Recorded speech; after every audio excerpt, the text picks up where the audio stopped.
In the thick of snow and darkness, a woman walks on the edge of death with 3 newborn babies pressed against her chest, her homestead turned to ashes, her past shattered to pieces. She cannot imagine that she's about to encounter the man they all call Iron Bear, a feared mountain man whose destiny will intertwine with hers in ways neither could foresee. What secrets will be revealed beneath the storm? How far will a woman go to protect what she loves most? When duty and desire become irreconcilable enemies. Hello, my dear friend. This is Jasper Ashwood, your narrator of Mountain Tales. Before we start, make sure you subscribe and drop a comment below telling me where you're tuning in from. A big hug to you all, and I hope you enjoy the story. Colorado Territory, United States, winter of 1862. The wind howled fiercely from the north, carrying with it the scent of smoke, blood, and charred timber. The Morrison homestead, built between red dust plains and brush hardened by sun, burned like a torch in the twilight. Roof shingles exploded one by one. The barn collapsed with thunderous noise, and the screams of the few farmhands who hadn't fled mixed with the brutal voices of Confederate raiders drunk on gunpowder and plunder. Sarah, wrapped in a nightgown that barely covered her body, exhausted from recent childbirth, held against her chest her 3 children, Benjamin, Thomas, and little Mary. They were barely days old. Their faces, tiny and reddened by cold, trembled with hunger beneath hastily torn curtain fabric she'd fashioned into blankets. Her belly still ached. Her skin burned with fever, but there was no time to think of pain, only to run. She ran barefoot, stumbling over sharp stones on the dirt road, lungs seared by smoke. A gunshot whistled near her ear. She didn't look back, couldn't look. If she did, perhaps she wouldn't have strength to keep going. The voice of her dead husband, Samuel Morrison, still echoed in her memory, a harsh voice absent that would never have protected her.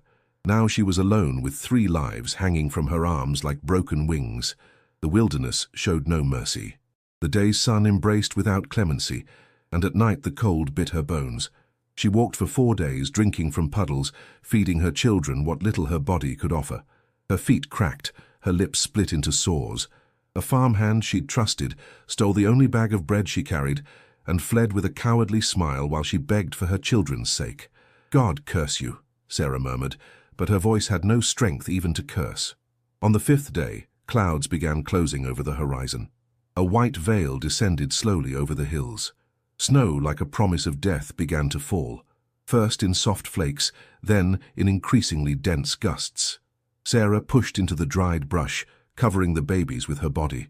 The air grew thicker with each breath. Her breathing was a broken whimper. The world seemed to disappear under the white blanket. She knelt beside a dead tree, embracing her children as if she could melt into them. "Don't take me without them," she whispered skyward. But there was no sky or stars anymore, only the icy silence of a wilderness transformed into a tomb. Her eyelids fell, her body's trembling ceased. The triplets, wrapped in the shawl's folds, cried weakly, as if they too understood the end was approaching. It was then the crunch of footsteps through snow was heard. From a nearby ridge, Jeremiah watched the motionless bundle in the clearing. His face was covered by a weathered fur hood, and a thick coat protected his shoulders from ice. His eyes, dark as volcanic stone, showed no surprise or pity, only caution. He approached with a hunter's wariness. Pulling away the frozen blanket, he found the woman's face. Young, pale, covered with frost, lips blue, eyelashes wet. Blood stained the hem of her dress. Beneath her, 3 creatures trembled weakly, their tiny hands closing into fists against the cold. Jeremiah stepped back. An invisible shudder ran down his spine. An image struck his memory with a lance's force. His dying wife beneath a fire lit by cavalry soldiers. His newborn daughter, her neck twisted in a basket. This wasn't a vision. It was a cruel mirror returning from the past. He could turn around. He could let them die. His clan would never reproach him for choosing indifference, but the eyes of one baby opened and looked at him, not with fear or rancor, only with the innocence of one who doesn't yet know the world. Jeremiah unsheathed his knife, tore part of his coat, wrapped the children precisely, then lifted the woman in his arms. She was so light, she seemed made of ash. Her body burned. She murmured senseless phrases. Her hair, stuck to her forehead, smelled of smoke and dried milk. They walked for hours through the snowy forest. Behind him his men waited with stern expressions. One raised his voice. "Why do you carry a dead woman?" Jeremiah didn't answer. He kept walking. The red scar crossing his forehead marked even deeper under the snowfall, like a living wound, like a promise of war. That night, in the middle of ice and rejection, a foreign woman was carried to the heart of a clan that didn't want her, and unknowingly, in the arms of the most feared man of those lands, her destiny began to be rewritten. The whisper of wind slipped through the leather seams of the tent, carrying the penetrating aroma of pine smoke. Upon waking, Sarah didn't know if she was still alive. Her body felt heavy as if it didn't belong to her, and her eyes burned when trying to open. A reddish light, trembling, flickered near her face, casting long shadows on walls of cured hide. She didn't remember how she'd arrived there. She tried to sit up, but sharp pain in her side forced her to lie back down. Only then did she hear the sounds. A slight creak of wood, soft steps on hardened earth, the faint breathing of a creature beside her. She looked down with effort and saw, wrapped in a piece of mountain man blanket, the sleeping face of one of her children. The child's tanned skin contrasted with the earthy cloth. He was alive. That simple fact seemed a miracle. Her dry lips pronounced a barely audible name, Benjamin. But the child didn't react. Neither did Thomas nor Mary, whom she glimpsed a bit farther, clumsily wrapped lying on warm hides. Beside her, a steaming vessel gave off a strange smell, a mix of bitter herbs and something she couldn't name. She tried to raise her hand, but her arm trembled. She felt herself floating in a thick, warm sea as if her blood moved slowly within her. At that moment, the tent entrance opened. An imposing figure was outlined against the exterior light. It was a tall man with broad shoulders, wrapped in a hide cloak. He had long hair tied with a leather band and a stern face. His dark eyes settled first on the children, then on her. That man uttered no word, simply nodded toward the interior. Behind him, another person entered, an elderly woman with a face wrinkled like dried bark, white hair braided and adorned with shells. The old woman approached with firm steps, took the vessel, stirred it with a bone spoon, and blew on the surface. Then, without saying a word, she placed the infusion in front of Sarah and gestured for her to drink. She wanted to speak, but her tongue was a knot. "Where am I?" she whispered. The old woman didn't respond, only pointed to the infusion. Sarah understood. She brought the cup to her lips with difficulty. The taste was bitter, penetrating, almost unbearable, but the warmth descended down her throat like comfort, and for the first time in days, she felt her body stop resisting the world. When the old woman left, the man followed. Before disappearing, he turned for an instant. In his eyes was something more than sternness. There was questioning, distrust, and a shadow Sarah couldn't yet name. During the following days, the world became a cycle of diffuse light, whispers in unknown tongue, footsteps coming and going outside the tent. Sarah barely understood what occurred around her. A young woman, always silent, brought a bowl of porridge each morning. Another, with a stern face, changed the children's blankets. No one spoke to her. No one looked at her directly. The few times she tried to get up, the healer forced her back down.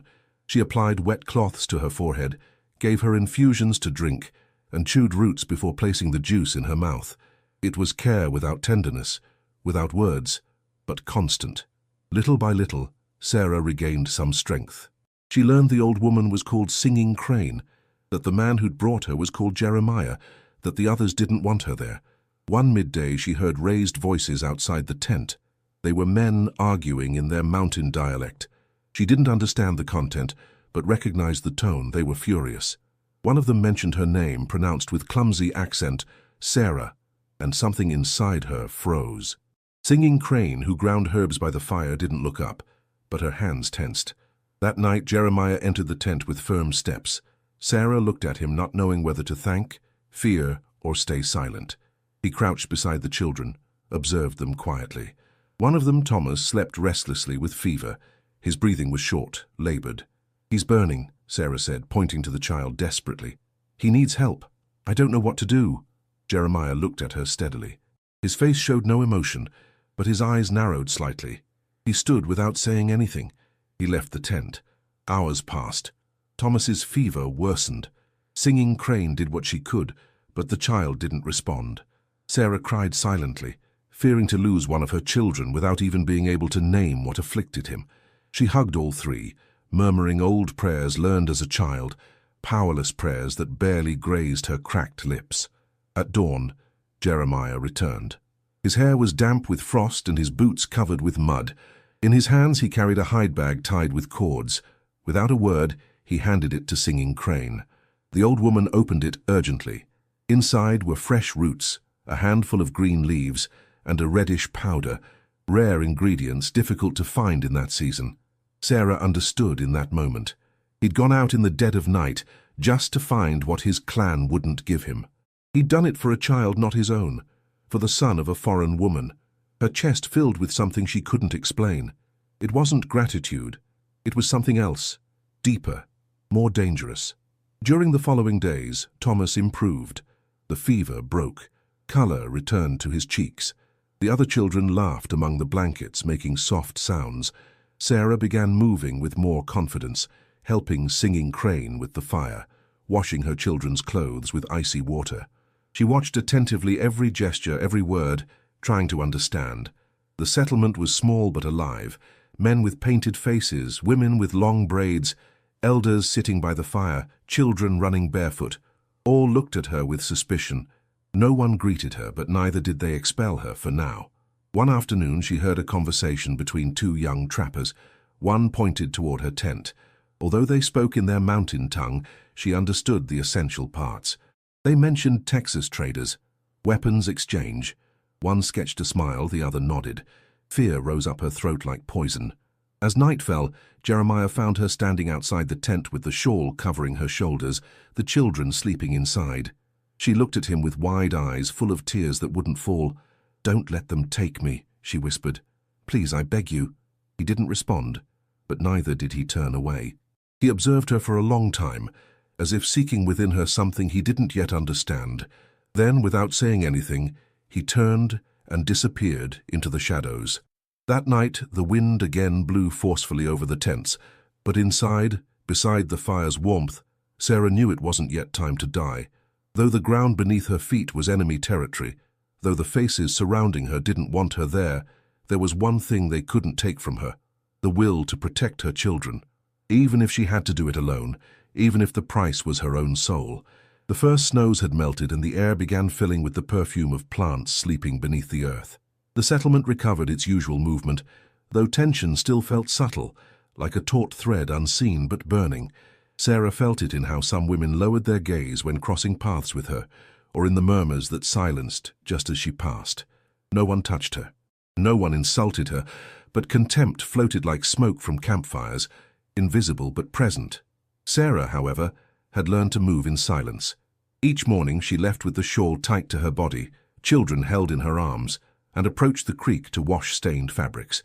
Her fingers, still sensitive from cold, scrubbed garments with serene dignity. She didn't complain, didn't cry.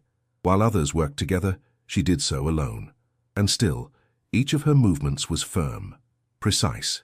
There was in her posture a strength that asked no permission, but didn't challenge either. From afar, Jeremiah watched her. It wasn't his intention to follow her with his eyes. It simply happened. His gaze sought her among trees, among tent bodies, among council murmurs. He saw her bend to collect firewood, nurse children by the fire, mend hems of her only skirt with improvised thread. There was no haughtiness in her, but there was an integrity that reminded him of Aspen's, tall, slender, always erect, though wind lashed them furiously. They didn't speak, barely crossed paths sometimes, and when they did, a slight gesture sufficed, an almost imperceptible nod. They needed no words. Between both began being born something nameless, something sliding under skin like an ancient murmur. One afternoon, while Sarah hung blankets on an improvised rope between two branches, she heard a dry whinny. She turned and saw him. Jeremiah caressed his horse's back, a robust animal with dark coat and white patch on its chest. The beast snorted while he checked its legs, murmuring something quietly with a sweetness contrasting his stone-carved face. Sarah looked at him without realizing. He raised his gaze. Their eyes met. She lowered hers immediately, heart beating strongly in her chest, but she didn't move, and neither did he. It was then a shadow descended over the settlement. Winterhawk returned with the west wind. She arrived on horseback, dressed in a war tunic, adorned with black feathers and hand-carved beads. She was tall, with angular face and fierce gaze. Her steps were sure, and her presence impossible to ignore. She didn't need to speak. Her entrance alone made everyone understand something had changed. Winterhawk was daughter of one of the clan's most ancient chiefs, and had been for years the chosen companion for Jeremiah. No one had said it in words, but it was a fact accepted by all. Her sudden disappearance during a hunt time ago left a difficult void to fill. Now she returned without warning, head high and pride intact. When her eyes settled on Sarah, there was no surprise, only cold recognition, as if she'd already heard everything necessary. She approached Jeremiah without hesitation. They spoke apart in low voices. Then she addressed the tribal council, and that same night she demanded with harsh words and firm tone that the white woman be expelled from the settlement. Sarah didn't understand the exact words, but the subsequent silence sufficed. No one looked at her. No one defended her. Only Jeremiah remained standing with arms crossed and gaze fixed on the flames. Tension grew during following days. Some men agreed with Winterhawk, though they didn't say so openly. Women, divided between loyalty and prudence, avoided Sarah more than ever. Children stopped approaching. Even Singing Crane, the healer, reduced her words to gestures. But Sarah didn't break. Each time she went to collect water, she did so with head high. Each time one of her children cried, she consoled him with ancient songs learned in childhood. Each time she felt the world rejecting her, she clung to the warmth of those small bodies she'd brought into the world, reminding herself she was still alive, still had something to protect. One morning, while collecting dry branches on the settlement's outskirts, she heard footsteps behind her. She didn't turn. She knew who it was. The aroma of dry leaves mixed with the intense perfume of plants Winterhawk used to braid her hair. The woman stopped a few steps away, and her voice, when she spoke, was like a dagger wrapped in silk. "No white woman will be accepted as equal," Winterhawk said. Sarah swallowed, didn't respond. "No matter how many times you look with humility, nor how many blankets you wash, as if you were one of us. You're not. You never will be." "I don't seek to be accepted," Sarah murmured without turning. "I only want my children to live." Winterhawk approached one more step. The breeze stirred her tunic. Sun descended slowly through branches, tinting air with copper tones. "It's not just about you. It's about him," she said harshly. "Jeremiah doesn't see clearly when you're near. You distract him, weaken him, and that puts us all in danger." Sarah pressed her lips. She also clenched her fists, containing something stirring in her chest, like a furious river. She wouldn't allow herself to be hurt by words, but neither would she surrender her dignity in exchange for silence. "If I distract him, that's his matter, not mine," she responded with firm voice. Winterhawk looked at her for a long time, then turned on her heels and walked away, leaving behind a trail of resentment and threat. That night, while feeding her children by the fire, Sarah couldn't help raising her gaze. Jeremiah was nearby talking with an elder. When he felt her gaze, he slowly turned his face toward her. It was just an instant, a fleeting crossing of glances. But in that brief encounter, Sarah felt something she'd never felt before, that she wasn't alone. That man, so distant and quiet, had crossed an invisible line by walking toward her in the middle of snow. And though he didn't know it, though he wouldn't admit it yet, each step he took since then was marked by the echo of that decision. Murmurs grew around her like wild grass, but under her skin something new also bloomed. And that night, tucking in her children and closing her eyes, Sarah understood she'd entered a silent war. A war without weapons, a war of glances, whispers, hearts beating louder than they dared say. Night had fallen over the settlement with dense thickness, as if sky had decided to keep its stars silent. Campfires burned among tents, casting flickering shadows over bodies moving in circles, some around fire, others around a woman's destiny who didn't understand the words hanging over her head. Sarah remained seated beside Singing Crane, with tight heart and eyes fixed on figures arguing across the clearing. She didn't understand what they said, but she understood the tone. Each phrase launched by Winterhawk was an invisible lance. Each reply from Jeremiah, a shield asking no glory but resisting firmly. She'd learned in the short time she'd been there to read silences, to hear what wasn't said, evasive glances, crossed arms, muffled whispers when she passed with children in arms. Now those same eyes burned with mixture of judgment and distrust. Only Jeremiah remained standing, firm, without looking away from those surrounding him. Sarah didn't know what he'd said in her defense. She only felt in wind's murmur that her permanence there hung by a thread. If that thread cut, there would be no forgiveness, no home, no tomorrow for her children. When discussion ended, Singing Crane rose and touched her lightly on the shoulder. It was a gesture as light as a caress. The old woman said nothing, but Sarah knew that for that night she'd continue breathing beside her little ones. The council dispersed slowly. Some men walked away without looking back. Winterhawk remained a few moments longer, watching her from afar. Then she turned with the rigidity of one promising wordless revenge. The air she left behind tasted of ash. The next morning, the settlement awoke with usual routine. Life didn't stop for one woman's destiny, though that woman felt the ground beneath her feet had become more fragile. Sarah left early to seek water. The creek's flow was thin, but sufficient. She knelt and washed her face with trembling hands. Cold chilled her to the bone, but forced her to feel she was still there, still alive.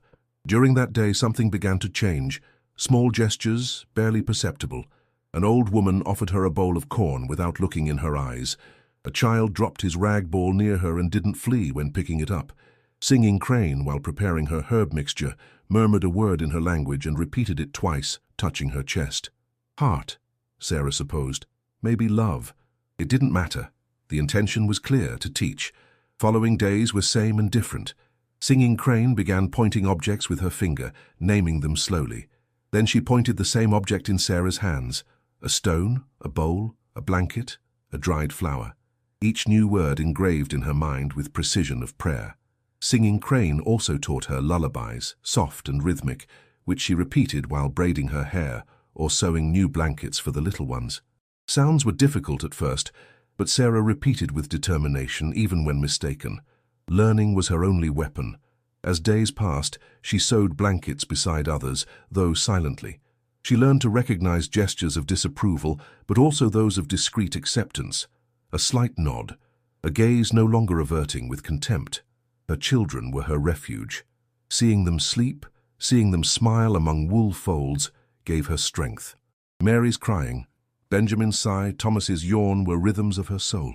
One night, after an especially exhausting day, Sarah returned alone to the clearing where dry branches were stored for campfires. She carried with her a small linen bag she'd preserved against her chest since her flight. She opened it with trembling hands. Inside was her mother's medal, a silver Virgen del Carmen, worn by time with blurred letters and surface scratched by roadstones. She contemplated it long under moon's weak light.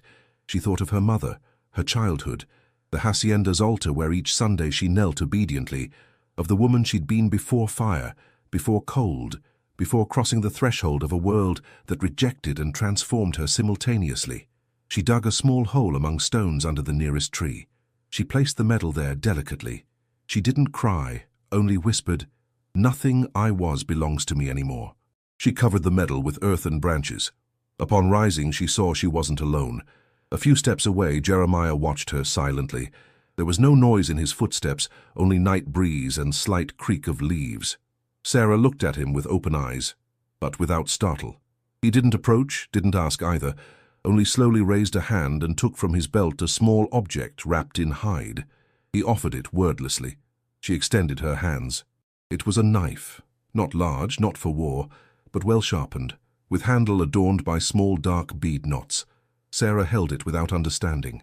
"For you," he said in broken English. She frowned. "Why?" Jeremiah lowered his gaze slightly, as if the weight of response didn't fit in his tongue. Then he raised his eyes and said quietly, "If someone touches—" He said no more. It wasn't necessary. Sarah nodded, closed her fingers over the handle gently. Metal was cold, but something warm ignited in her chest. It wasn't gratitude. It was something deeper, something remaining even when the gesture had ended. That night, lying beside her children, Sarah kept the knife under the blanket. Not from fear, but because something in her needed to remember she was no longer just a survivor. She'd taken another step. She'd drawn a line. An invisible bond began weaving between her world and that of that silent man, who promised nothing but offered acts braver than any oath. Outside, night sighed over the settlement. Stars, hidden behind cloud veil, seemed to listen to what no one said. Sarah closed her eyes. For the first time since her arrival, sleep came without fear, and on her lips a name she didn't dare pronounce aloud, but which already lived in her chest like a soft and tenacious root. Heat slowly returned to earth, as if winter gave its last breath in an indecisive sigh. Branches began covering with timid shoots, and streams, once sleeping under frost, murmured again among stones. The settlement smelled of sweet smoke, cooked roots, leather drying in sun. Life readjusted in its routine. That day brought no signs of danger, but Sarah felt a chill when sentinel murmurs broke calm. The word stranger repeated from tent to tent. Men with bows on backs and spears in hand approached with stealthy steps to the central clearing, where a solitary rider waited under suspicious gaze of warriors. He came mounted on a pale horse, covered with dust. He wore a wide-brimmed hat, a worn frock coat, and a white bandana tied at his neck. He had grown beard and boots worn by desert miles, but he wasn't a defeated man. His smile, tense, controlled, betrayed the cunning of one who knows to measure words before pronouncing them. "My name is Marcus Galindo," he announced in English. "I'm a deserter from the Union Army. I come in peace, I carry no weapons, only seek refuge for a few days and food if there is any." Jeremiah, standing among his people, didn't respond immediately. He looked at him with same hardness used to observe a wounded animal that could still bite. The stranger dismounted slowly, without looking away from the chief. He raised both hands in sign of calm. His white bandana barely waved with breeze. Sarah, from her tense shadow, saw him, and time stopped. That man wasn't called Marcus Galindo. He was called Edmund Whitfield. Heart struck her chest forcefully. That dust-covered face, measured gestures, tangled hair. It was him, the same who'd courted her sister Clara for years, the same who spoke charmingly at hacienda gatherings and wrote poems on perfumed papers, the same who, after being rejected by Clara, had disappeared overnight and now reappeared there before her with another name and another disguise. Sarah slowly retreated with pale face and shrunken stomach. She mustn't reveal herself. She mustn't show she knew him, not in front of everyone. Jeremiah allowed him to stay one night under watch. The stranger was guided by White Wolf, the veteran warrior, to an empty tent beside settlement's edge. He wasn't permitted to touch weapons or leave without escort. Edmund or Marcus accepted with affable smile, as if that treatment were courtesy more than precaution. That night, Sarah didn't sleep. She sat by fire with children huddled in blankets, listening to every exterior sound. Singing Crane, noticing her unrest, asked with her gaze. Sarah only gently declined. She couldn't explain it. Not yet. At dawn, Edmund began winning some people's sympathy. He spoke fluently, told stories of battles and betrayals, marches through desert and nights under stars. He mentioned commander names, dates, places. Sometimes he touched a small engraved knife with symbols, a gift, he said, from a northern chief. Some listened with skepticism, others with curiosity. It was on the third day when he crossed paths with Sarah alone. She carried Mary in arms, singing one of the songs Singing Crane had taught her, when she saw him standing before the watering place. Upon turning, their eyes met. Edmund removed his hat with calculated slowness. He smiled. Sarah stopped, petrified. "How small the earth is," he said quietly, approaching a step. "I never would have imagined finding you here, so changed." "Don't call me," she murmured without raising her gaze. "Don't worry," he responded. "I won't say your name. Not yet." She looked at him then with mixture of fear and contained rage. "What do you want?" "That depends on you," he said, tilting his head. "I've seen many things and learned that in wartime, information is worth more than gold. Some would pay very well to know that the youngest Whitmore daughter didn't die in the massacre, but lives here among mountain men, raising half-breeds." Sarah felt the world narrowing around her. "They're my children. I won't allow—" "Won't allow what?" he interrupted softly. "That they sell them, separate them from you? You can't protect them, Sarah. This place is fragile, and you even more so." She looked at him furiously but said nothing. "If you cooperate, I stay quiet. If not, we'll see," he concluded, and walked away as if nothing had happened. Sarah returned to her tent with numb legs. She pressed her children against her chest. Fear wasn't new, but it was sharper, more real. Jeremiah watched her from afar. He'd noticed something in her gaze since the stranger's arrival, a barely visible tremor, sudden distance. That same night he approached her tent when moon already hung over mountains. She saw him coming. She didn't light the lamp. Exterior fire sufficed to outline his figure. He sat a few steps away in silence. He looked at her long, as if waiting for her to speak, but Sarah kept silent. "That man doesn't tell the truth," Jeremiah stated quietly. She lowered her gaze. She couldn't lie to him, but neither could she risk her children. "I know," she finally whispered, "but I can't say more. Not yet."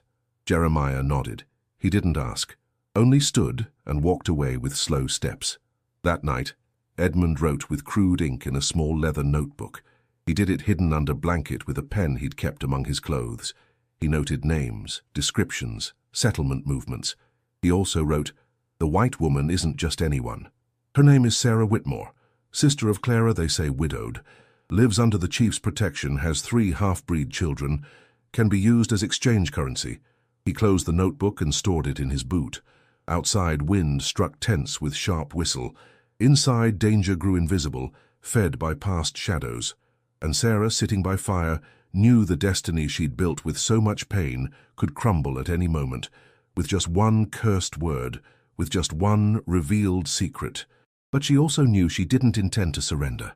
Not again. Not while she had breath in her chest, not while her children breathed. Hot wind descended from hills with dry rumor, as if dragging secrets among brush. Air no longer smelled of firewood or humidity, but of dust and warning. In the settlement, faces began hardening again, as if invisible tremor shook foundations of that fragile truce Sarah had begun building with trembling but determined hands. Edmund moved among tents with practiced man's skill. He knew when to smile, when to offer help lifting heavy loads, when to keep silent with respectful expression. He spoke little, but just right. He presented himself as grateful, as a man without country or weapons. But each gesture had arrow's precision disguised as feather.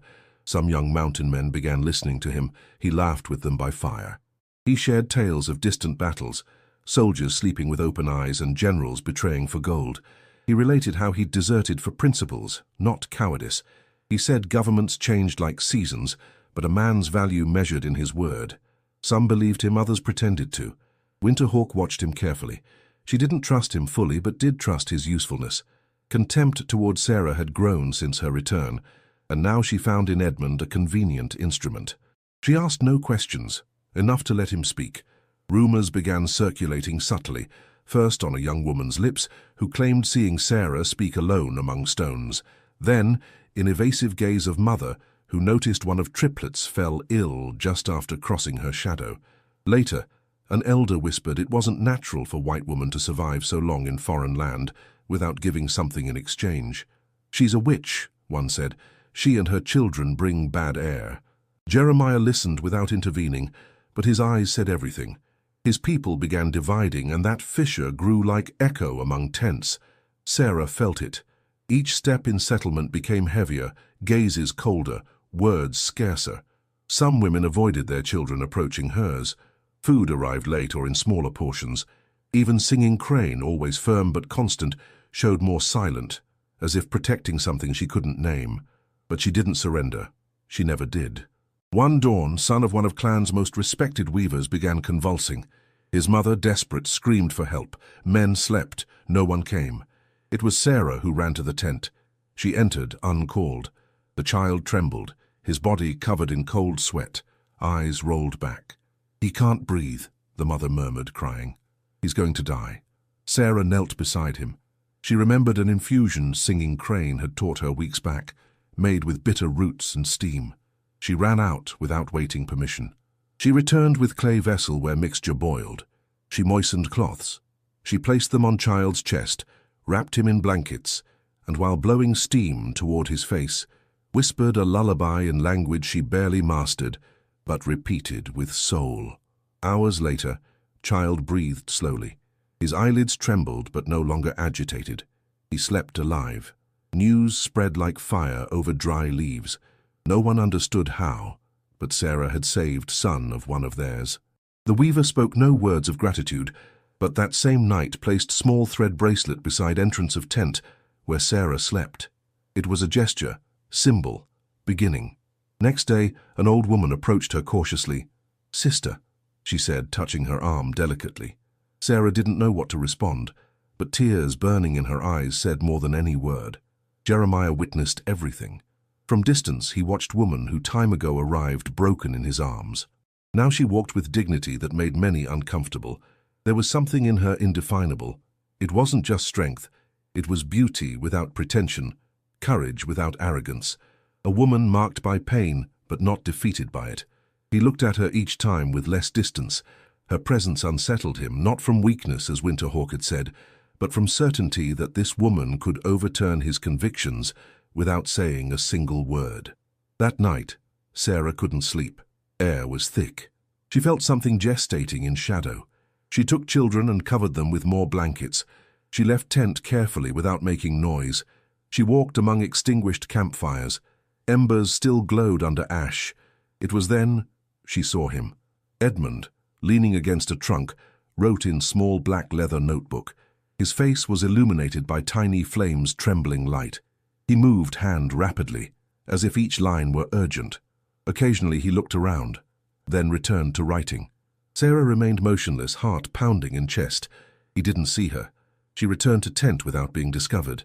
She sat by fire, closed eyes, and knew that man hadn't come seeking refuge. He'd come to destroy.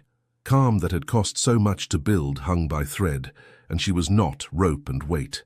Sky began tinting lighter blue when Jeremiah stopped before tent where Sarah slept. He said no word, only remained there erect, arms crossed, eyes fixed on hide entrance. Settlement still slept. First embers revived under ashes, and birds barely dared break silence. Everything seemed suspended in that uncertain instant between night and day.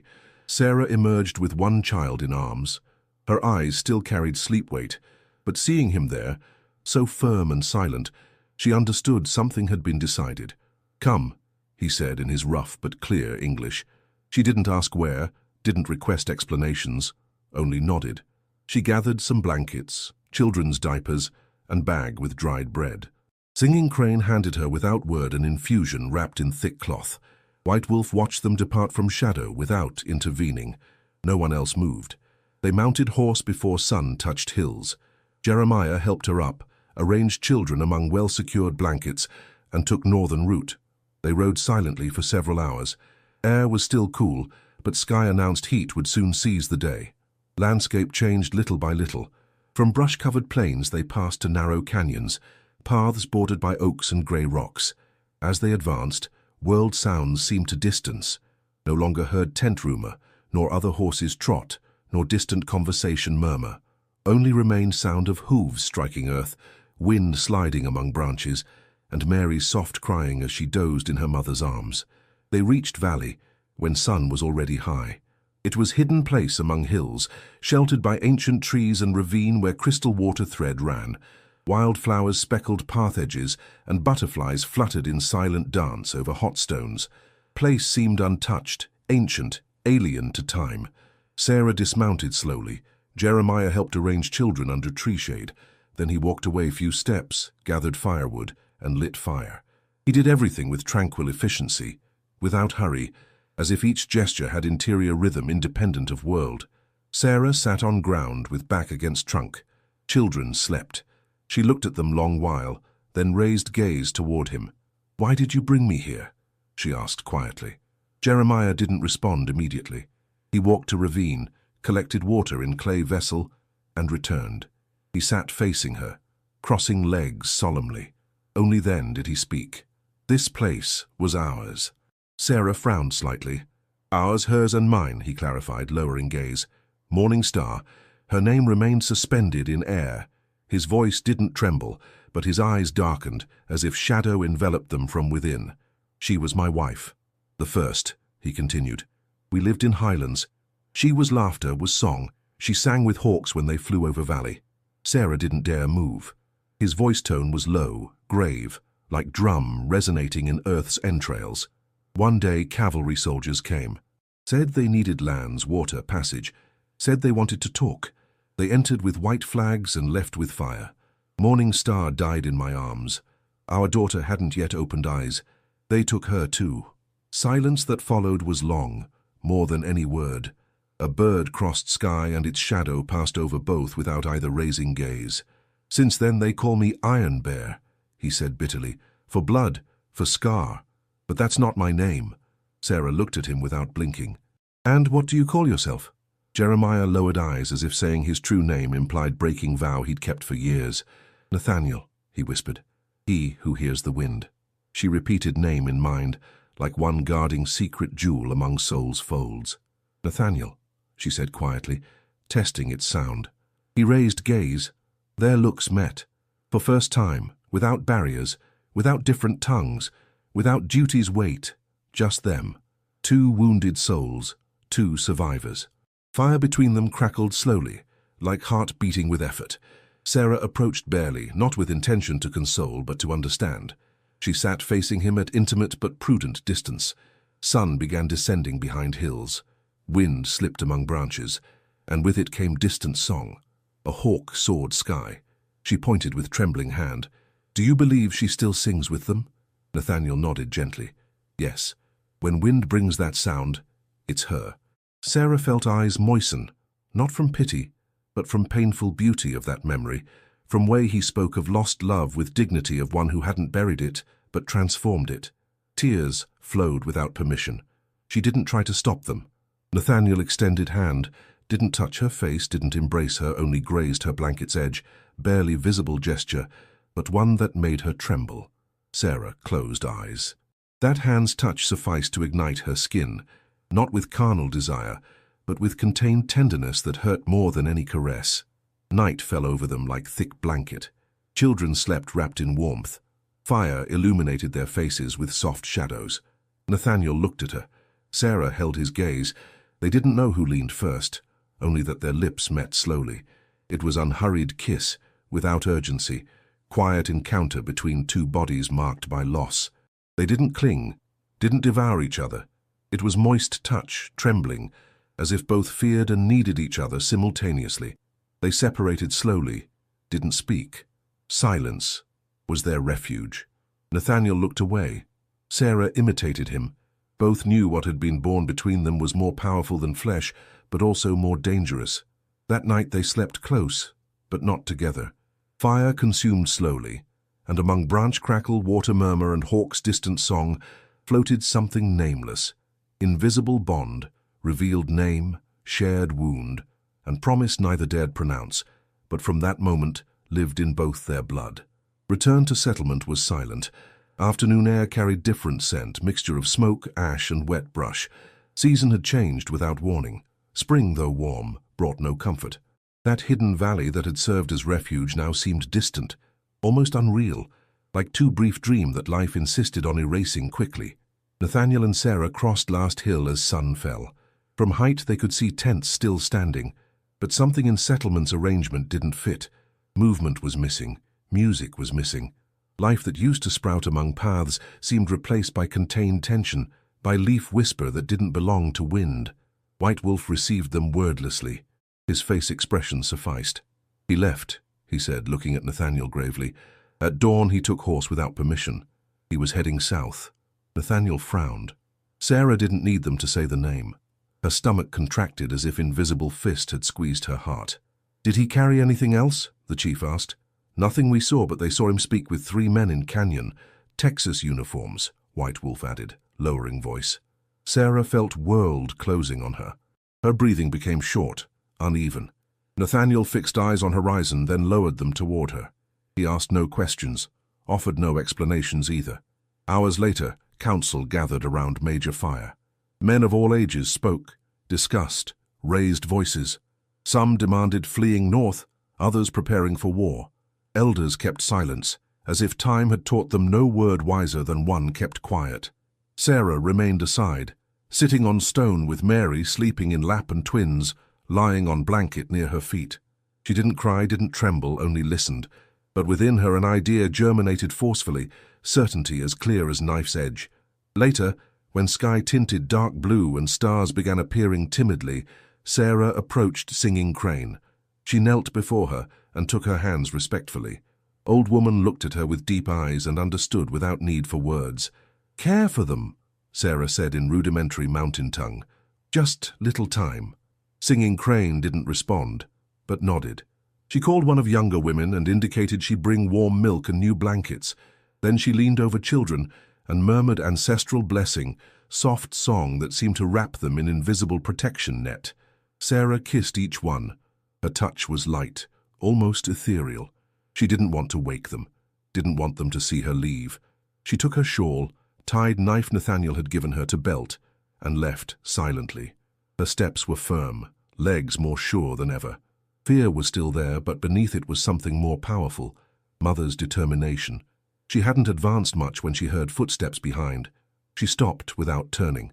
"You can't go alone," Nathaniel's voice said behind her. Sarah turned slowly. Her eyes, illuminated by moon, didn't tremble. "I've done it before. Now it's different." "Yes," she responded. "Now I know what I have to do." Nathaniel approached one more step. His face was tense, contained. Wind stirred his cloak, and his silhouette seemed to merge with mountain darkness. "You don't understand what he can cause," he said harshly. "Yes, I understand more than you. If I don't stop him, all this, everything we achieved, will crumble." "You mustn't risk yourself," he replied quietly. It was then Sarah took step toward him. Her eyes burned. "I'm not Burden, I'm Mother," she shouted, and her voice broke Knight's calm like stone thrown to water. "You can have weapons, men, and strategies. I have something else. I know how he moves, I know how he thinks, and above all, I know what's at stake here." Nathaniel said nothing. His gaze was contained fire. His chest rose with dense breathing, as if her words had shattered something he believed immutable. "I don't come asking permission," Sarah added, lower, firmer. "I come to do what no one else can." She turned without waiting response. With each step, ground crunched under her feet. Night closed around her, but she walked as if carrying light within. Behind her, Nathaniel remained motionless. He'd known war, betrayal, loss, but never had felt what now burned in his chest, mixture of respect and fear. Because that woman, who'd arrived at his world covered with frost and silence, now walked toward Storm with dignity that couldn't be stopped. Winter had passed, but its shadow still hung over them, and it wouldn't forgive whoever dared look elsewhere. While Sarah lost herself among trees, wind blew forcefully like omen, and though settlement remained calm, something in Earth's depths began to creak. Dawn peeked timidly among low clouds covering Sierras. Sky had ashen tone, and air announced snow. Though it was spring, in those highlands winter seemed to resist dying. Frost again covered stone edges, and wind, cold and dry, bit skin without mercy. Sarah advanced with firm step, though each muscle in her body begged rest. Fatigue was constant echo in her back, but didn't stop her. She followed barely marked tracks in damp earth, traces of horse penetrating little-traveled paths. She knew how to read them, had learned watching Nathaniel, remembering explorer movements, silent signs that spoke more than words. She pressed shawl over chest. She carried knife well tied to waist, hidden among skirt folds. In her chest, determination grew with each step. It wasn't rage that drove her. It was something denser, urgency made of love and fear, pride and promise. If Edmund had delivered Valley's location, if his betrayal was already in motion, there was still chance to stop him, before he destroyed what had cost so much to build. She crossed rocky slope and reached plain where wind blew with greater force. There, amid fog, she spotted crevice among rocks, cave hidden by brush and dry moss. Something inside seemed to breathe, tense, contained quietude. Sarah approached without making noise, pushed aside branches and entered. Cave smelled of extinguished smoke and wet leather. At back, weak glow indicated fire, and beside it, Edmund sat with back against wall, writing in his notebook. Same notebook she'd seen so many nights hidden among shadows. He wore hat on ground and thick brown coat. Hearing footsteps, he raised gaze. His expression wasn't surprise, but something murkier, satisfaction. "I knew you'd come," he said calmly. Sarah stopped few steps away without lowering gaze. "You have no escape, Edmund. Return what you stole." He laughed, dry laugh, without joy. "You think this is about stealing? This is survival, Sarah. Here no one gives anything away, neither you nor that savage who protects you." "Don't speak of him," she replied coldly. "Speak of yourself. You delivered Valley's location. You're signing death sentence for everyone." Edmund stood slowly. His face, aged by betrayal, had new lines of bitterness. With each step he took, Sarah remained firm, though inside fear pang ran down her spine. "You always so brave," he said mockingly. But tell me, what do you think will happen when soldiers arrive? You think yours will save you? You think those children can hide? They won't, because you taught them to trust. She pressed lips, took defensive step back. I won't let you touch anyone else. Neither my children nor my people. Edmund looked at her, and something dark crossed his eyes. It was then his mask fell. He lunged at her quickly. Sarah defended with nails, with body, with instinct of one who'd crossed hell and didn't plan to fall without fight. They rolled on frozen ground. Edmund tried to grab her wrists, but Sarah bit his arm. They struggled among stones and dry branches. In violent movement, he took loose stone and struck her side. Pain was immediate, sharp, as if something inside her broke. She fell sideways, with blurred vision. Blood rose to chest with irregular rhythm. Cave spun. Edmund approached with stone still in hand, but didn't get to give second blow. A dry sound filled space. Sharp whistle, like buzz cutting air. Then silence. Sarah blinked. Edmund stood, but motionless. Stone fell from his hand. Slowly he brought fingers to chest. There in center, red stain drew itself. He staggered, fell to knees, then sideways. At cave entrance, Nathaniel watched him with bow still tense. His face was stone, his gaze shadow. He entered with firm steps, letting falling snow melt in his hair and cloak. He knelt beside Sarah. He took her in arms with delicacy of one holding most fragile thing. She could barely speak. I told you, she whispered with muffled voice. Shh, he said in his language. You won't be alone again. He held her against his chest. His breath was warm, his arm firm. Snowflakes began entering through cave opening, floating among bodies and settling on blood still expanding under Edmund's corpse. Aside, leather notebook had remained half open, stained with blood. Nathaniel picked it up, observed it carefully. He didn't open it, stored it among his clothes. Sarah closed eyes, letting pain dissolve little by little. Nathaniel's heartbeat under her ear was only thing reminding her she was still alive. That despite cold, blood and death, her heart kept seeking something more than justice. It sought home, and perhaps for first time, didn't feel it so far away. Smoke still floated on horizon when 1st Texas Patrol crossed settlement limits. They went in closed formation, well-fed horses, rifles on shoulders, eyes trained not to miss detail. But they found no resistance. There were no shots or screams, neither bodies nor signs of struggle. Only diffuse tracks, fresh ashes, and thick silence speaking of silent, premeditated retreat, too clean to be casual. Hundreds of meters away, hidden among cliffs, Nathaniel watched with narrowed eyes. Beside him, Sarah protected children from icy wind with her body. Little ones slept exhausted. At canyon bottom, other clan members waited silently, bows ready if enemy decided to explore further. It wasn't necessary. Finding nothing they sought, soldiers dispersed. Some rode down opposite side of valley, others penetrated brush, leaving behind them light traces of their presence. They didn't know they were being watched.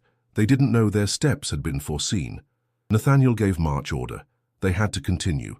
It wasn't safe to return yet. Decision was made. He'd take his people, and especially her, to higher lands, where mountains grazed clouds and days were cold even in summer. There lived small group of distant relatives, men and women who'd withdrawn from world after last great massacre. They weren't many, but sufficed. During March, landscape became more rugged. Air gained altitude and vegetation changed color. Insect sound was replaced by bird song that only lived at those heights. Wind was finer, more piercing, but calm that environment offered compensated effort. Nathaniel walked at front, attentive to every sound, every shadow. Sarah went few steps behind with one child in arms, and others sleeping in bundles she carried on back. She didn't complain, didn't ask help.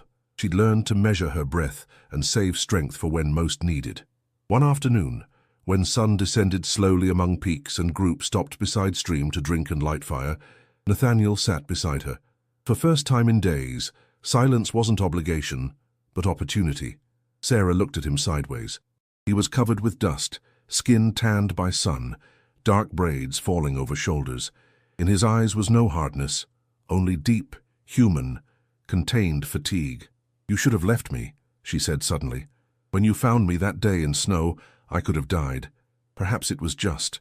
Nathaniel looked at her without responding immediately. He seemed to seek words in language not made to speak of emotions. "Dying is easy," he said finally. "Difficult is living with what hurts." Sarah lowered gaze. Stream sound filled spaces between their phrases. Afternoon's golden light painted stone edges, making world seem less cruel, at least for moment. "I wasn't living either," she confessed. "I had husband, surname, house, but I had no peace or love. He was hard man. He took me as if I were another hacienda object. Didn't matter if it hurt, if I bled, only that I obeyed." Nathaniel clenched jaws. His body didn't move, but in his gaze, silent fury spark ignited. "I got pregnant by him," she continued, voice low but firm. "I thought having children would change something, that perhaps he'd look at me differently, but it was worse. He became crueler, more violent. When children were born, he no longer spoke to me, only commanded." She stopped, breathed deeply, then looked at him bravely. "I'm not weak for having endured it, but neither am I guilty for having escaped." Nathaniel leaned toward her without touching her. "You're stronger than any warrior I've known," he said with grave voice. Sarah's heart trembled, not from flattery, but from truth it carried. Nathaniel wasn't man of unnecessary words. Each phrase was declaration, vow. They kept silence for minutes. Fire sparked between them. Children slept in corner wrapped in wool blankets. A branch crackled among embers. In distance, owl sang its first note. Then Nathaniel took from his pack small object wrapped in leather. He handed it carefully. Sarah looked at it and recognized it instantly. It was Edmund's notebook. She held it without opening. "I can't yet," she said quietly. "When you're ready," he responded. She stored it among her things, not from fear, but because she knew opening those pages would be like looking straight into abyss, and she didn't yet have strength not to fall. That night, improvised camp rested in hollow, protected by tall trees. Sky was clean, and stars seemed closer than ever. Sarah woke once in middle of night and saw Nathaniel wasn't sleeping. He stood by fire looking at horizon. She didn't approach, made no noise, only watched him from distance. In her chest, something whispered that man also carried his own battles within, that his silences spoke of wounds that didn't bleed but didn't stop hurting. When she closed eyes again, she felt less alone. For first time in long time, she thought perhaps life offered her something more than surviving. Perhaps, just perhaps, she was also beginning to live. Low clouds dissolved at summit like breath on cold glass. Air had that sweet, dry scent of heights, where sky seems closer and silence has weight of generations that walked those paths before. High in mountains, far from dust, soldiers' thunder and valley rumors, Sarah and her children finally found respite. Many moons had passed since arriving at Nathaniel's allies' camp, almost secret refuge among irregular cliffs, old trees, and river of icy waters that never dried. There time seemed to move differently. Voices were few, steps measured, decisions slow. Life was hard, yes, but silent. No permission asked, no forgiveness either, only respect. Children, now stronger, walked clumsily among stones. Thomas was most curious, always touching insects or throwing pebbles to river.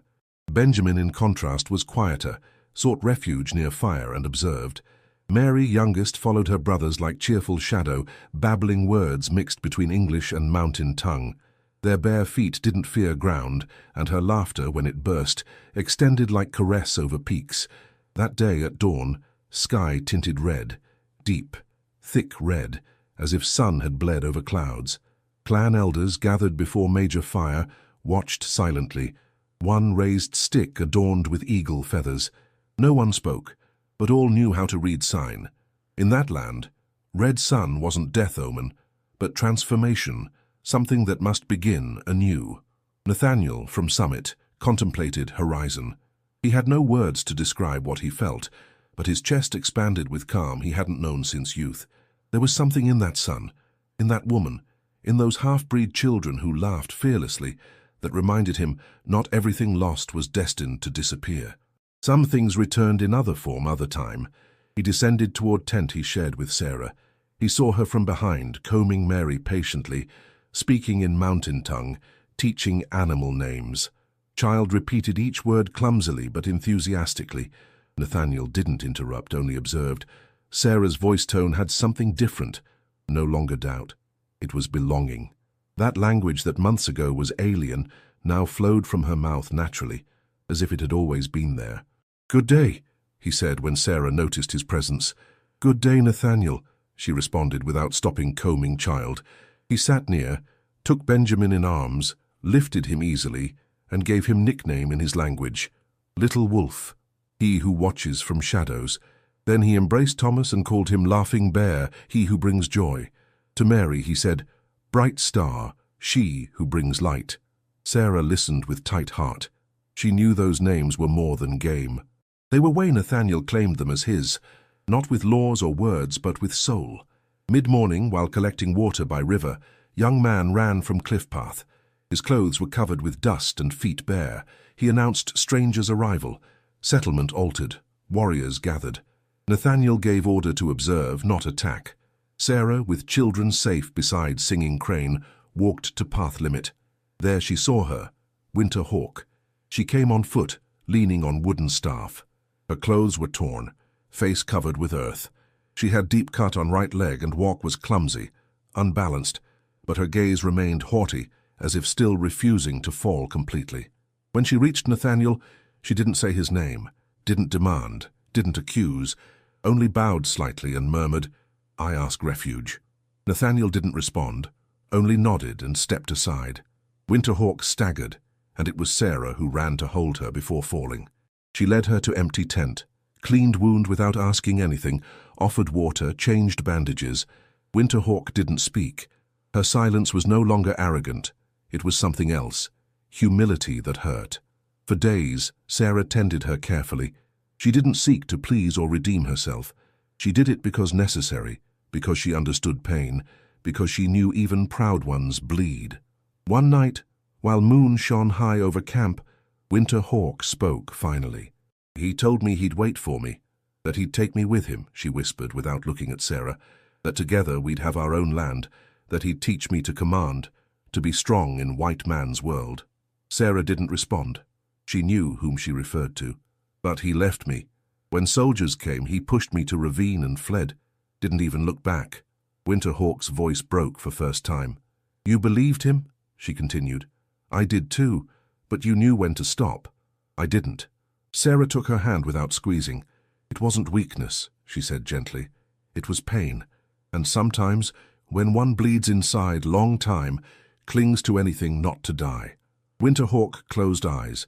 Tears rolled silently, asked no permission, needed no witnesses. Days later, when she walked more firmly, Winterhawk went out to receive sun. Nathaniel saw her from afar. He didn't approach, but in his eyes was no rancor, only serene melancholy, what's felt for what once could have been and wasn't. That night, before fire, Sarah sat beside him. They didn't speak of Winterhawk, didn't speak of anything, only looked at each other. In ember crackle, in their shoulders touch under blankets, they said everything they didn't yet know how to pronounce. Sun next day tinted red again, this time without omen, only as witness of pain and new life being born among its ashes. Days at summit had become longer. Wind no longer descended with ice daggers, but still blew with grave tone, seeming to warn peace was always truce. In camp, men repaired arrows, reinforced tents, and women cured roots hanging under eaves like ancient amulets. Children, more secure in steps, began climbing rocks, laughing aloud, playing fearlessly. But sky, though clear, wasn't free of signs. Nathaniel knew before messenger crossed Eagle Pass. He felt it in air's slight tremor, in way animals quieted, in dogs' restless eyes. Boy arrived exhausted, legs full of dust, face burned by sun. He carried leather bag tied to chest. Inside came letters. Nathaniel held them with same caution used to hold sleeping serpent. There were 4. Yellowed envelopes marked with Confederate Detachment seal operating south of Colorado River. Letters were Edmund's, recognizable careful handwriting, long strokes, as if each lie had been written with care.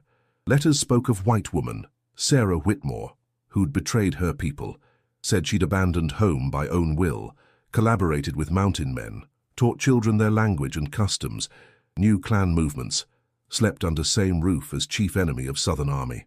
"A traitor," concluded officer in letter accompanying reports. "If you wish to avoid armed incursion, deliver her in 4 days." Nathaniel read silently, then left tent with papers in hand and heart made knot. That night, Chief Council was convoked in Central Esplanade. Men came from other bands, hidden villages among canyons. Peoples scattered after wars. Some bore face scars, others eyes full of mourning. All new decision taken in that circle would change more than one destiny. Sarah waited aside, standing without saying word. She knew what letters said. She knew eyes looking at her now were different, colder, harder. They pointed at her not with voice, but with distance. Even women once close greeted her with brief, uncertain gesture. Nathaniel took word when fire burned at highest point. He spoke in his language firmly. He explained what was in documents, what accusations implied, then fell silent. One by one, chiefs gave opinions. Some suggested delivering woman and marching, others preparing for war. Few, oldest, doubted quietly, as if past's echo still whispered warnings in ear. Sarah stepped forward. Voice didn't tremble. "I don't want to be cause of more death," she said in her learned mountain speech with effort. "If delivering me avoids war, I'll do it." Silence was absolute. Singing crane lowered head. Winterhawk closed eyes. Children slept oblivious to everything. Nathaniel stepped toward her. His shadow projected over earth like promise. He looked at her intensely. There was no anger in eyes, no sorrow, only truth needing to be said. "You're not currency," he declared. "You're not delivery object. You're part of fire. You're of the living." No one replied. Some lowered gaze, others nodded without speaking. That same night, in tent distant from circle, Nathaniel convoked closest leaders. He spread on ground rudimentary map carved in hide. He showed routes, hidden passes, canyons usable as traps. He traced strategy to resist without fighting, to disorient, to divide. If enemy wanted war, it wouldn't be in open field. It would be in fog, among rocks, where they couldn't advance. Sarah wasn't present, but felt it. From tent, she could hear decision murmurs. She prepared infusion with firm hands, changed children's diapers, and lit candle before entrance, not as rite, as vigil. Hours later, when council fire extinguished, Nathaniel found her seated, hair loose, knees covered by blanket woven by singing crane. He didn't speak of meeting, didn't mention strategy, only approached and sat facing her. "I'm afraid," Sarah said quietly. "Me too," he confessed. Silence between them was dense, charged with everything unsaid, everything contained. Wind blew lightly, lifting tent fabric with whisper. Nathaniel took her hand, not with impulse, not with desire, with certainty. His fingers enveloped her like one embracing something fragile and valuable. "Stay," he said quietly, "not as prisoner, as wife." Sarah looked at him, didn't blink. Her eyes filled with contained moisture but didn't cry. "Do you know what that means?" she asked. Nathaniel nodded. "I know there's no name for what we are, no rules explaining us, but if world's going to burn out there, I want to burn with you." She smiled for first time in days. It was slight smile, broken, but alive. Fire burning between them needed no promises. It was made of gazes, shared nights without touching, words translated with effort, children laughing in two languages, wounds still hurting but no longer bleeding. Outside, cold returned, but inside that tent, that night, warmth of living was stronger than any threat. While letters stained with lies slept hidden in Nathaniel's bag, truth was weaving little by little in way Sarah looked at him when no one else looked. Because in that wounded land not all who breathed were alive, but they were. They were alive and had decided to fight to keep being so. Fog descended like thick blanket over slopes, wrapping treetops and hiding traces of those moving silently through paths. There were no drums or shouts, only sound of forest breathing with contained chest. Plan that Nathaniel and chiefs had traced in vigil nights, now wove with same delicacy used to cross ancient loom, without error margin, without doubt space. Confederates climbed confident, armed, with precise orders. They didn't expect resistance. They'd read reports, studied hand-drawn route maps, memorized mountain refuge descriptions. They believed they'd reach mountain men's heart, like reaching end of already traveled road. But they didn't know terrain had changed, that traps weren't in ground but in trees, in cliffs, in silences. Ambush was quick, precise, painful. Arrows from above, rocks falling on flanks, false routes leading to dead-end canyons. Combat didn't last more than an hour. Soldiers' screams echoed like disoriented echoes, directionless, Some fled, others lay among brush with empty gaze. Nathaniel was wounded in shoulder by bullet. He didn't fall. He kept fighting until last Confederate retreated, crawling among stones with eyes reddened by fear. Only then, when battle was finished, did his body give way. Sarah found him leaning against tree, blood-staining tunic. She said no word. She knelt beside him, cleaned wound with cold water, tore part of skirt to improvise bandage. He didn't complain. His eyes, though tense with pain, looked at her with tenderness of one knowing he remained alive for something more than luck. "It's over," she murmured serenely. "You're here now." During following days, Sarah didn't separate from his side. She changed bandages, fed him broths that Singing Crane prepared with healing herbs, helped him sit when pain overcame him. In her gestures was no obligation, but silent love, contained, like water sprouting without noise, but never stopping flowing. While Nathaniel healed, children took their first steps. It was clear morning with sun filtering through branches and birdsong as backdrop. Mary was first. She let go of Sarah's hand and advanced so bravely toward her father sitting on stone, watching her with almost incredulous smile. Then brothers imitated her, one after another, among clumsy laughter and soft falls. Clan gathered in circle to witness that moment. They didn't say much, only watched, but their gazes no longer were cold. In their eyes was something that wasn't there before, respect, recognition, and silent peace growing with each passing day, without blood or threats. One afternoon, while Nathaniel slept and children played near tent, Sarah took out Edmund's notebook. She held it between hands like one holding memory that still hurts. It was thick leather notebook with cracked edges and worn borders. It had resisted blood, rain, time, but still preserved its weight, still carried within words she hadn't wanted to read. She sat by fire, opened first page. Her name written with firm stroke, below a date, then description that didn't belong to her. White woman, Creole, manipulative character, cunning in appearance and dangerous if given power. Sarah swallowed, turned page. More lies, more phrases wrapped in poison. It accused her of seducing mountain leader to survive, teaching tactics to enemy, raising half-breed children with intentions of infiltrating white community. Heart pounded forcefully, but she didn't cry. She kept reading. She found route descriptions of camp, children's names, hideout sketches, notes about Winter Hawk, about Nathaniel, about Elders' Council. Edmund had recorded every conversation, every movement, as if dealing with chess pieces on board only he understood, all with sole purpose of selling that information to highest bidder. Reaching last page, Sarah felt something inside her break, not from pain, from fatigue, from carrying too long with others' words. She rose, walked to camp center, lit small bonfire, placed notebook among flames, watched it burn without blinking. Pages folded slowly, leather crackled, ink dissolved into smoke. "You own nothing anymore," she murmured, "not even my memories." Nathaniel watched her from shadow. He said nothing but knew, seeing her, that woman no longer carried weight on back, that she'd released it, that now she walked with her own name. That night, clan elders summoned her. They spoke with respect, offered something more than words. They offered belonging. They told her they could give new name, one reflecting not what she'd been, but what she'd chosen to be. Sarah accepted. She knelt before fire and listened to ancient song, Singing Crane intoned, blessings pronounced quietly, drums marking birth of something new. Name was pronounced solemnly. Mountain Rose, she who chooses life among ruin. That same night, under full moon, her union with Nathaniel was celebrated. There was no priest, no rings, no papers, only intertwined hands, deep gazes, songs rising to sky like wordless promises. Women danced in circle, men beat drums to heart's rhythm, children laughed among trees, and amid all Sarah and Nathaniel took each other's hands, as if world had finally stopped to let them begin.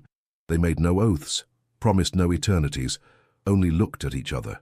In that gaze was everything, past, pain, struggle, but also future and hope, because some names are forgotten and others are born with fire. In northern settlements, where wind whispers among tall pines and mountains seem to touch sky with snowy peaks, some travelers still speak of story not written in books, but in grandparents' memory and elders' songs. It's not mentioned on maps, doesn't figure in war archives. Its legend floating among campfire smoke, among echoes leaking through cave cracks. It speaks of white woman with honey-colored eyes who walked among mountain men not as prisoner or foreigner, but as sister. It speaks of chief feared by soldiers who stopped being Iron Bear to be man, and of 3 half-breed children who learned to run between 2 worlds without completely belonging to either, but claiming both with head high. A white traveler with notebook in hand and hair gathered under dusty hat noted that story in her diary during starry night beside fire lit by stranger hands. She asked no names, only listened. She sat beside woman whose face was already furrowed by deep lines and hair speckled with white. Beside her, man with still firm shoulders and dark gaze held her hand without squeezing, with peace not learned but achieved. "Are you the woman from the tale?" asked traveler, almost in whisper. Old woman didn't respond immediately. She looked at horizon. It was afternoon of burning sky, where sun began descending among mountains, tinting stones intense, deep red, as if earth remembered ancient oath.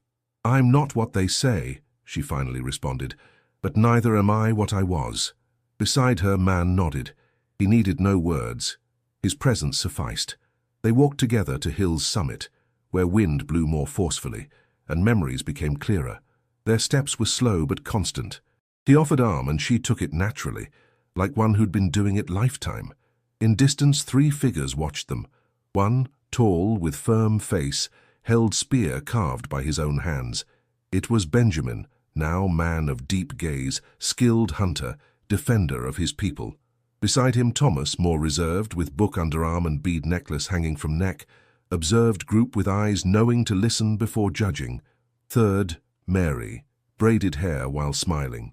Her clothes combined indigenous embroidery with cotton fabrics woven in neighboring towns. In her was perfect mixture between fire and tenderness.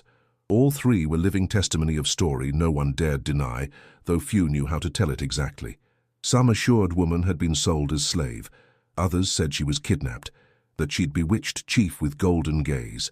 Some called her traitor, others mother of 2 worlds. Truth, as always, was elsewhere. Sarah stopped at cliff's edge. At her feet, valley extended until lost in horizon. Trees swayed slowly. River shone in distance like silver ribbon. Beside her, Nathaniel breathed deeply.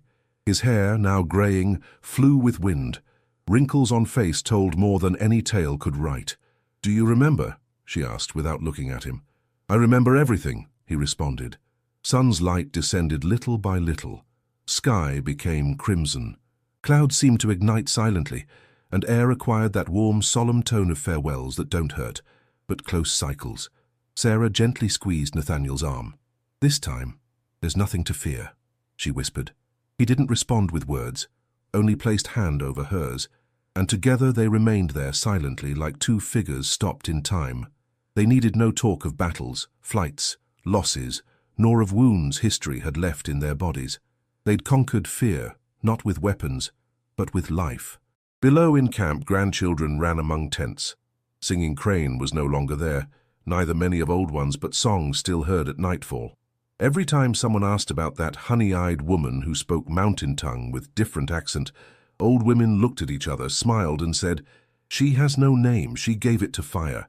Traveler closed notebook with trembling hands. She noted last phrase before storing diary in bag. "I never knew if it was true, but if it was, that love defied the world." Sun hid completely behind mountains, and in shadow of last red glow still drew silhouettes of Sarah and Nathaniel, standing on earth that had united them, looking at horizon owing them nothing more, because some loves need no explanation, only to be lived until the end. There are tales not forgotten because they transform us. In Shadow of Red Sun is one of them, not only for what it tells, but for what it awakens in those who hear it. It's not simply love story between 2 worlds. It's proof that life, even in darkest chapters, can reignite if there's someone willing to fight for it. Sarah taught us that no sword needed to be strong, no surname needed to belong, that one can renounce past without forgetting who one is, that loving in purest form is resisting without violence, caring without asking, looking without possessing. Nathaniel reminded us that truly brave men are those who dare to feel and choose peace, even after knowing war. If this story touched your heart, let us know. Tell us in comments what part moved you most, what you learned from Sarah and Nathaniel. If you reached here, write word "decide" in comments. That way we'll know you're part of those who feel each word, each gesture, each whisper of this story. Don't forget that in cards, we're leaving more tales like this, full of deep emotions, unforgettable characters, and loves defying time. Stories that don't just entertain but leave mark. Subscribe, share, and above all, keep believing that true love can still change destiny, because sometimes just one decision suffices to begin again.